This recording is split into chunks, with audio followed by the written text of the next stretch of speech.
G'day Rockstar, Taki Moore here from Coach Marketing Machine. Today coming at you live from the Jean-Michel Cousteau Resort in Savu. I want to talk to you about how to run a seamless sales webinar. Stay tuned, keep it rolling.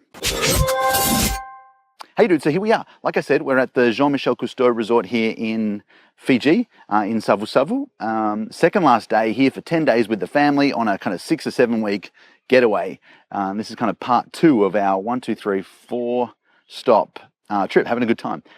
Today though, I want to talk to you about how to run a webinar that's seamless, a sales webinar that is smooth. Really, when I think about running a sales webinar, there's 2 ways you can play it. You can run it from the back foot or you can be on your front foot. If you're on the back foot, here's what happens. You struggle because you're always kind of back foot is my metaphor for being passive, reacting to things that happen and really not being in control. If you're on the front foot, different things happen. You're in charge, you're in control, and amazing things happen. Really, there's 3 key areas I want to talk to you about. 3 areas where you can either be on the back foot, if you do it right, on the front foot. The 3 areas are you, your audience, and the technology. And each of those 3, you can be back foot or front foot. I want to tell you quickly about the differences and then give you some tips about how to do it. So first things first, let's talk about you. Running a webinar, a sales webinar, if you've never done it before, can be kind of awkward. You're talking at your computer with no feedback from the audience, and the whole thing's a little bit weird. You can forget important points, lose your mojo. It's kind of a little bit strange if you're not sure how to do it. And so really you got 2 choices. You can either be awkward, back foot, or you can be confident, front foot. We'll talk about how in a sec. On the audience side of things, well, same sort of deal, right? You can either hope that they respond or you can command response, right? A friend of mine is an NLP trainer, incredible trainer, and she once said that rapport is defined as a relationship of trust and responsiveness. And what most people do, this is kind of my paraphrase, what most people do is they try to earn trust and ask for responsiveness. But what leaders do is they assume trust and they demand responsiveness. Same thing from your audience. You can hope that they respond or you can command it. Okay, so we got hope, command. On the technology side of things, you can either be tangled up or you can control it. So many people are kind of tangled up and confused but overwhelmed by the technology. You can be overwhelmed or you can control it.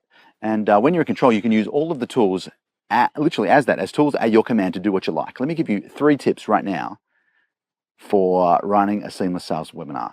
A you tip, an audience tip, and a technology tip. All right, so when it comes to you, one of the kind of 3 big challenges, I'll give you one. One of the big challenges is just that it feels unnatural, that it feels weird. They're on their computer watching a screen, you're in front of your computer watching your screen and talking to it. It's kind of unnatural. So what you want to focus on is you want to focus on flow. How do you make it flow? Well, instead of delivering a webinar where you just teach your content, you think about it like an online workshop. In a live event where there's a conversation between you and them, where you ask a question, you get an answer, where you take a poll and you get people to type in an answer, where you draw, you tell stories, you get engaged like that. If you think about it like an online workshop, very different scenario. That's the first tip. Think online workshop.